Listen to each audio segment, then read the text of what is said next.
இறங்கி வரும் ஈரான், ஒரு வழியாக முடிவுக்கு வரும் போர். திடீரென வந்த 3 முக்கிய கண்டிஷன்கள். இஸ்ரேல், அமெரிக்கா மற்றும் ஈரான் இடையேயான போர் 2வது வாரமாக தொடர்கிறது. இந்த போரின் காரணமாக சர்வதேச அளவில் பல்வேறு பாதிப்புகள் ஏற்பட தொடங்கியுள்ளது. இதற்கிடையே மோதலை முடிவுக்கு கொண்டுவர ஈரான் 3 நிபந்தனைகளை விதித்துள்ளது. ஈரான் விதித்துள்ள நிபந்தனைகள் என்ன? மத்திய கிழக்கு போர் முடியும் சூழலுக்கு வந்துவிட்டதா என்பது குறித்து நாம் பார்க்கலாம். மத்திய கிழக்கில் கடந்த 28ஆம் தேதி புதிய மோதல் வெடித்தது. இஸ்ரேல் மற்றும் அமெரிக்க படைகள் இணைந்து ஈரான் மீது தாக்குதலை ஆரம்பித்தது.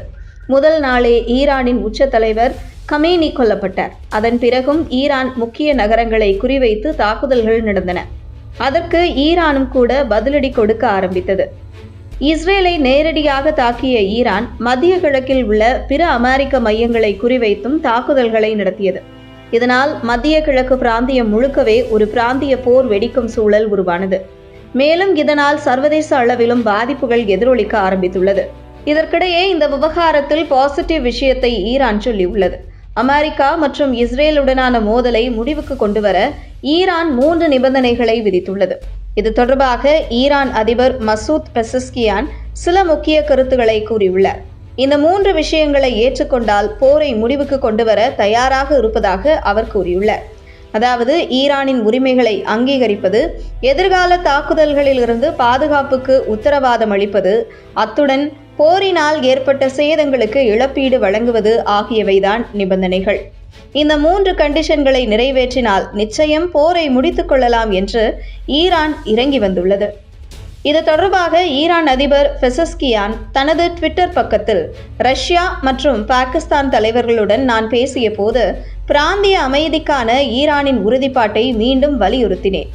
ஜியோனிச ஆட்சியாலும் அமெரிக்காவாலும் தூண்டப்பட்ட இந்த போரை முடிவுக்கு கொண்டுவர ஈரானின் சட்டப்பூர்வ உரிமைகளை அங்கீகரிப்பது, இழப்பீடுகளை வழங்குவது மற்றும் எதிர்கால ஆக்கிரமிப்புக்கு எதிரான சர்வதேச உத்தரவாதங்களை அளிப்பது ஆகியவை மட்டுமே ஒரே வழி என்று அவர் பதிவிட்டுள்ளார். முன்னதாக ஈரானிய ஆயுதப்படைகளின் செய்தி தொடர்பாளர் அஃபோல் ஃபால்ஸ் ஷெகார்ச்சி வெளிப்படையாகவே அமெரிக்காவை எச்சரித்திருந்தார். அதாவது, ஈரான் துறைமுகங்களை அமெரிக்கா தாக்கினால் பாரசீக வளைகுடாவில் எந்த துறைமுகம், பொருளாதார மையமும் ஈரானின் வரம்புக்கு அப்பாற்பட்டதாக இருக்காது என அவர் கூறியிருந்தார்.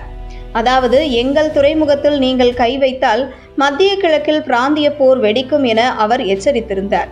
கடந்த சில நாட்களாகவே கமேனி மரணத்திற்கு பழிவாங்கும் நடவடிக்கையில் ஈரான் இறங்கியிருந்தது. இதனால் மத்திய கிழக்கு முழுக்கவே தொடர்ச்சியாக தாக்குதல்கள் நடந்து வந்தன. இந்த சூழலில்தான் போரை முடிவுக்கு கொண்டுவர ஓகே என சொல்லி ஈரான் இறங்கி வந்துள்ளது. இது முக்கியமானதாக பார்க்கப்படுகிறது. அதே நேரம் இந்த விவகாரத்தில் அமெரிக்காவும் இஸ்ரேலும் என்ன முடிவு எடுக்கப் போகிறது என்பதும் கவனம் பெறுகிறது.